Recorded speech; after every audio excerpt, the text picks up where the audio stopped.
Так, саламатсыңарбы? Кыргыз тили 3 класс мугалим Сапаркулова Чынара Жакбековна. Сабакты баштайбыз балдар. Бүгүнкү сабак болгон маанайыңар кандай? Маанай жакшы болсо сабакты баштайбыз.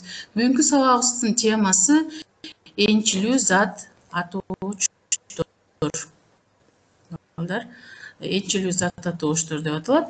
Буга чейин биз сөз түркүмдөрү жөнүндө маалымат алган. Зат атоош деген эмне? Жансыз зат, жандуу анан жансыз заттар жөнүндө дагы маалымат алгансыңар, балдар. Зат атоошто эмнени ачык элек? Зат атоош деп, дагы бир жолу силердин эсиңерге салып кетейин. Зат атоош деп сүйлөмдүн ичинен зат атоошду кантип табабыз? Ким эмне, кимдер, эмнелер деген суроо берүү менен биз эмне кылабыз? Зат атоошту сүйлөмдүн ичинен табабыз. Жандуу затка дайыма кимдер деген суроо беребиз.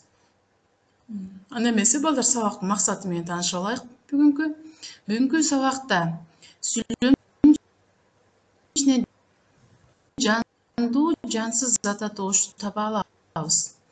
Жандуу жансыз заттарды бөлүшүп турган нерселердин баардыгы жандуу жансыз зат атооштордон турат.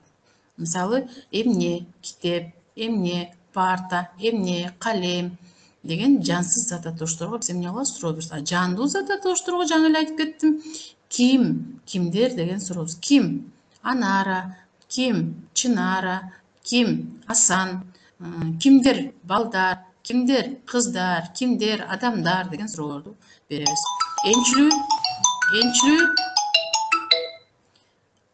Энчилүү зат атоош жөнүндө маалымат алабыз, балдар. Алардын сүйлөмдүн ичинде жазылышын билебиз.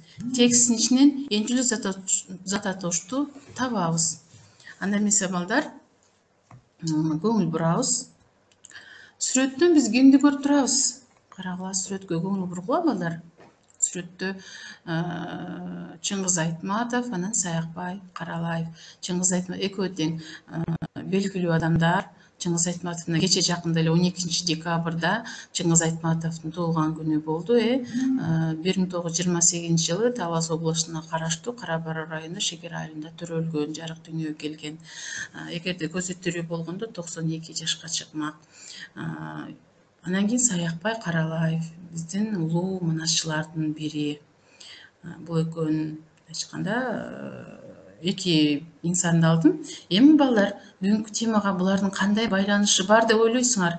Кандай байланышы бар булардын бүгүнкү темага? Бүгүнкү темага эми карагыла. Чыңгыз Айтматов дегенде, Саякбай Каралаев дегенде карагыла. Кандай жазылып жатат? Буларды биз кандай жазышыбыз керек? Булар энчилүү зат атоочтор.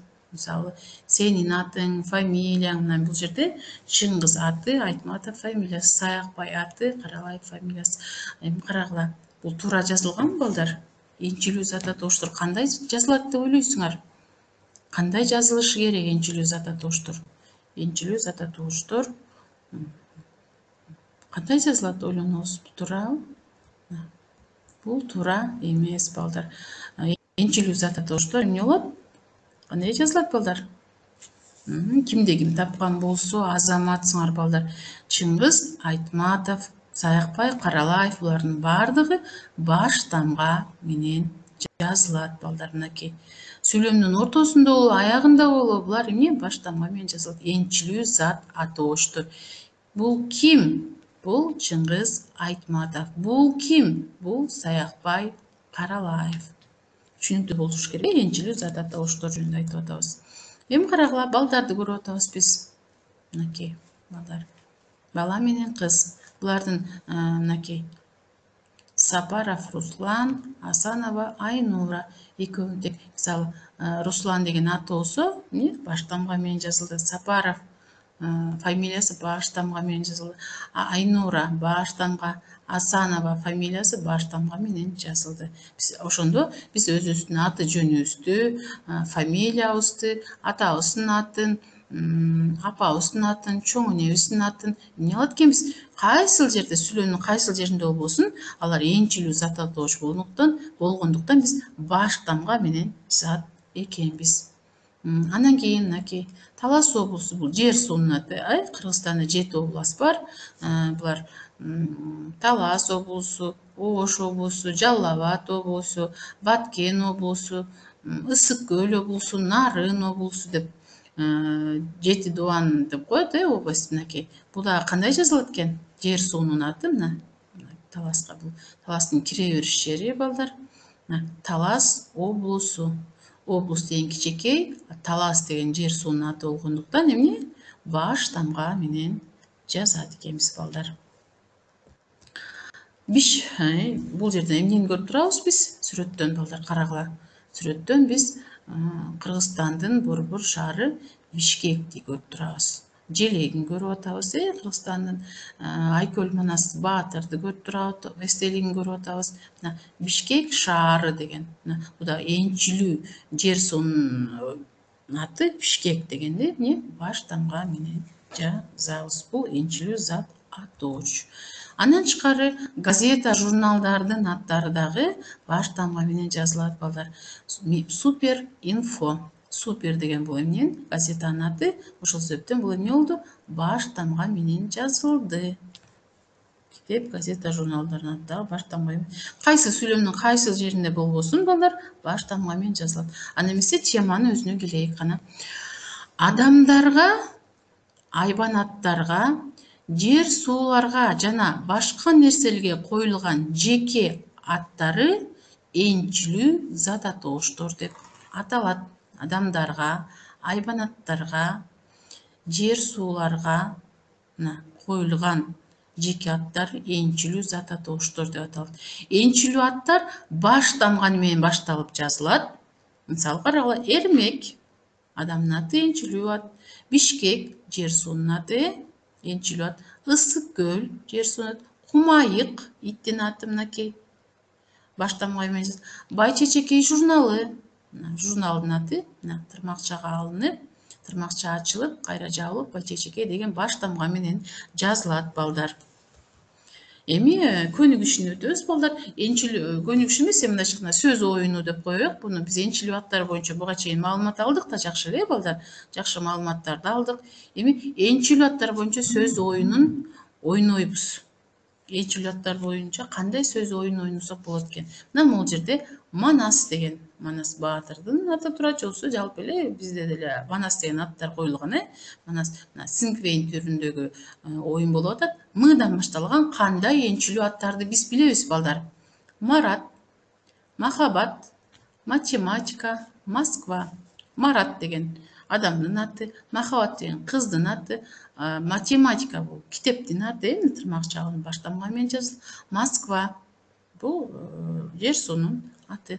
Эми А деген тамгага ойлонуп көрөйүчү балдар. Биз кандай кылып энчилүү аттарды кое алсак болот экен?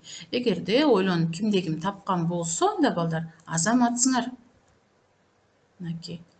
Кимде ким ушундай кылып таап алса, ойлонсо да азамат. Мисалы, Анара, Асан, Астана, алгебра. Бул дагы мына бул жерде кимдин аты бул? Кыздын аты. Асан бул баланын аты, Астана шаардын аты, алгебра бул китептин аты. Андан кийинки Н тамгасына кана балдар ойлоноюкчу. Бул сөз оюну болуп атат, Ар кимибиз ойлонобуз, кандай ойлор келди, кандай энчилүү аттар Н тамгасынан башталган энчилүү аттарды таап алдык биз. Мынакей. Кимде ким иштеп тапкан, изденип таап койсо, азаматсыңар балдар. Назгүл, Нурлан, Нурбеков, Нарын. Мынакей бул дагы адамдын аттары, балдар. Назгүл энчилүү ат, Нурлан энчилүү ат, Нурбеков фамилиясы, Нарын жердин аты баш тамга менен жазылды. Андан ары мына бул жерге мен көп чекиттерди коюп койдум балдар. Силер андан ары улантсаңар болот. Өзүңөр каалагандай энчилүү аттарды таап, каалаган эмес, ушу тамгадан башталган энчилүү аттарды таап жазсаңар болот балдар. Так. Мынакей. Адан мен бул жерде калтырып кеттим балдар. Буну силерге өзүңөр бул жакка толтурасыңар боштук. Анткени биз Адан бул жакка жаздык да, ошол себептен мен калтырып койдум бул боштукту балдар.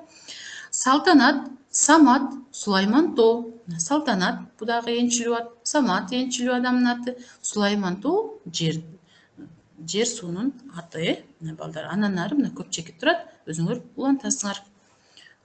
энчил аттар жөнүндө маалымат алдыңар да, балдар. Мынакей кайсы гана жерде болбосун булардын баардыгы баш тамга менен жазылат. Сүйлөмдүн ортосунда келе, башында келе, аягында келе энчил аттар не баш тамга менен жазылат, балдар. Анда эмесе бүгүнкү текстти көңүл бурабыз, балдар. Бүгүнкү текст аябагандай кызык текст. Сүрөттөн эмнени көрүп турасыңар, ассоциация алгыла өзүңөр. Бул жерден дагы энчилүү аттар кайсылар экенин дагы көңүл бурушубуз керек, балдар. Энчилүү аттарга көңүл буруп кетебиз. Бүгүнкү тексттин аталышын карагыла. Манастын ак куланы сатып алышы.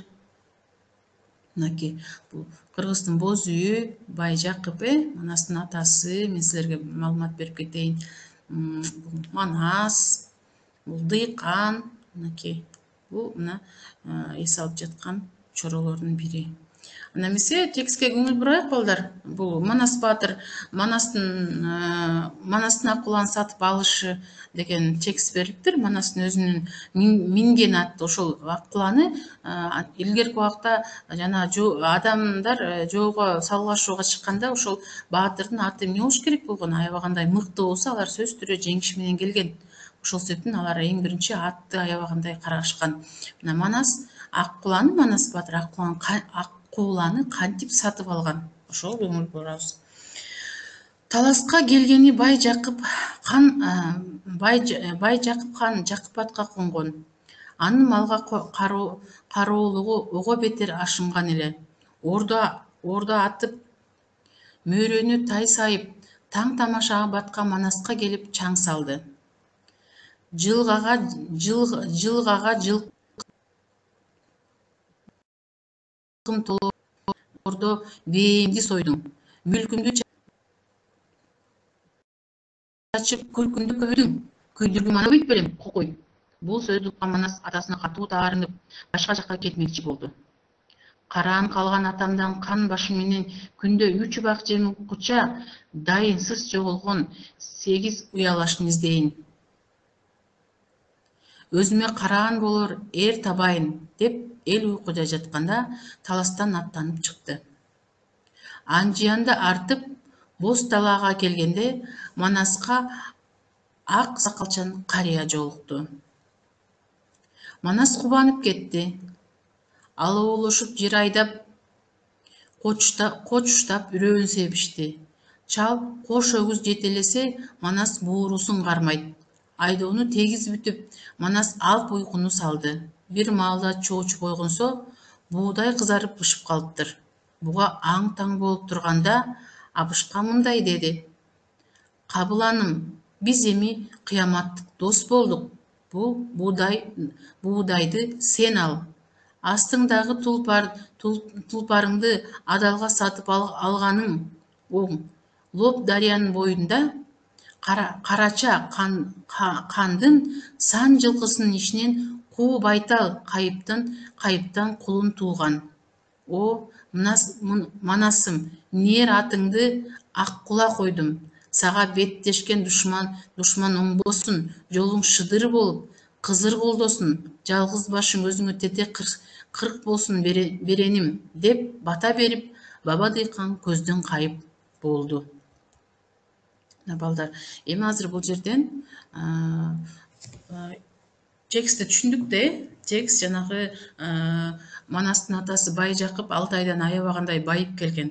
Ошентип ал жанагы көп эмнеси менен Манастын баатырдык күчү менен булар жанагы 6 айдан өздөрүнүн жерине келишет да. Анан өз талас жергесине келгенден кийин Байжакып жанагы аябай сараң болгондуктан, ал эми Манас болсо ушунчалык колу ачык болгон болот да. Баягы атасы жыйнаган дүнүйөсүн кичине коротуп койгонго аябагандай ачуусу келип, жаман эмне кылат, жини келет. Анан ошондо баласы мени 40 чоро хан көтөрүп алса, кан башым менен мен атаман дайыма жеме угуп турамбы деп таарынып чыгып кетет, үйүнөн кетип калат дагы. Анан ошол жерден бул эмне кылып атат, балдар?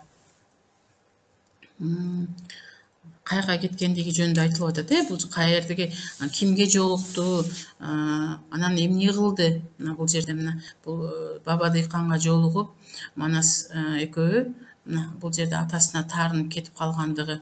Анан бул жерге ушу Баба Дыйканга жолугуп калып, экөө эгин эгип атат. Анан ошол жерден бул жерде Баба Дыйканга жолугуп калып, экөө эгин эгип атат. Анан бул жерге ушу Баба Дыйканга жолугуп калып, экөө эгин эгип атат. Анан ошол жерде бул жерде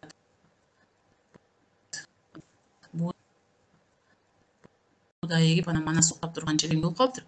Азыр андан ары дагы түшүндүрүп берейин. Бул жерден азыр карагыла эми манасын акуланы сатып алышы. Акула аты бул эмненин аты болгондуктан, аттын аты болгондуктан бул баштамга менен жазылып турат. Таласка келген Байжакып, Жакып деген бул энчилип ат мына бул жерде балдар, анан ары мына бул жерге мына Манаска, Манас дагы энчилип ат. Манас деп турат дагы энчилип ат экен. Мына балдар көрүп атасыңарбы? Анжиянда артып, Анжиян жер суунун аты, Боз талаага жер суунун аты, бул жерде энчилип аттар көрдүңөрбү, кездешип атат.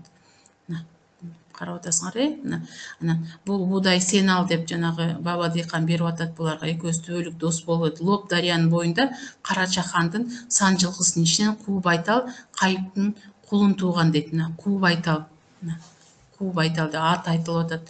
Мына дарыянын аты Лоп баштамга менен жазылып атат. Бул энчилип аттар. Аккула, Манастын Аккуланы ошол жанагы кимден сатып алды? Карача хандын сан жылкысынан Куу Байталдын кулунун сатып алды. Ошол эккен буудайлардын баарын берип, Аккуланы сатып алды. Мынакей. Анан ага бата берип, сен сага алдыңан чыккан душманың сенден оңбосун, жолуң шыдыр болсун деп атат. Мынакей. Баба дыйкан.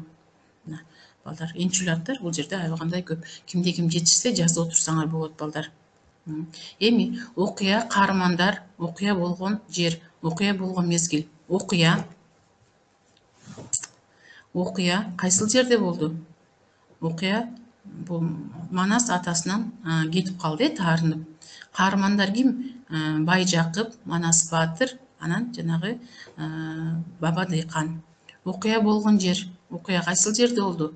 Жанагы Манас баатыр баба дыйкан менен эгин эккен жерде болду. Бул талас жергесинде болуп атат. Окуя болгон мезгил бул эмне? Кайсы мезгил болду балдар? Окуя болгон мезгил.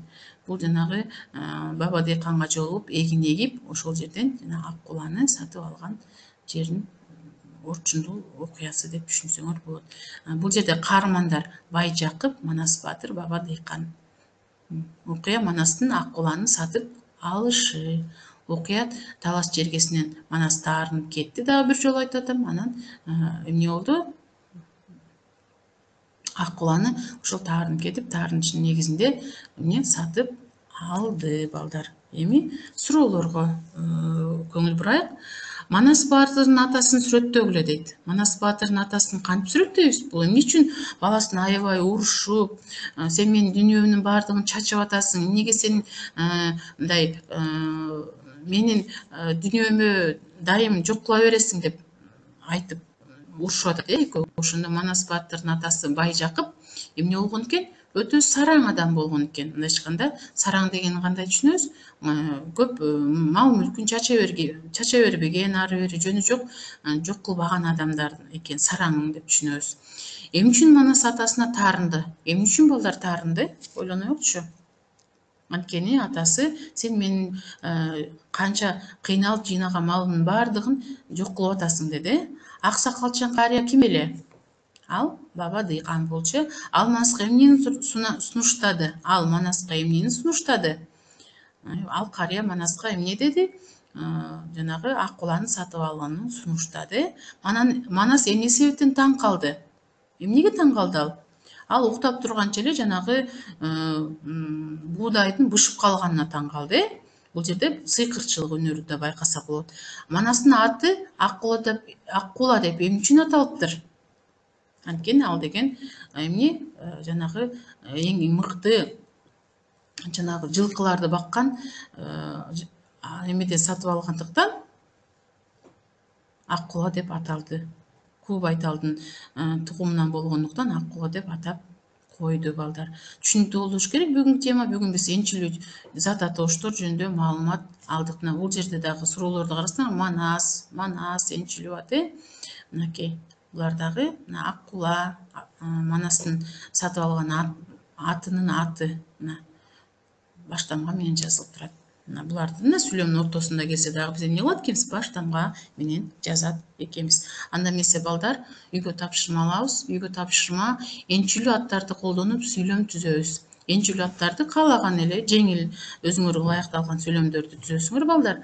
Энчилүү аттар болгондо мисалы мен эртең Бишкекке барам.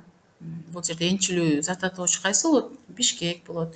Мына ушундай кылып 5 сүйлөм түзүп бересиңер балдар. Саламатта калгыла. Ушуну менен бүгүнкү сабагыбыз бүттү балдар.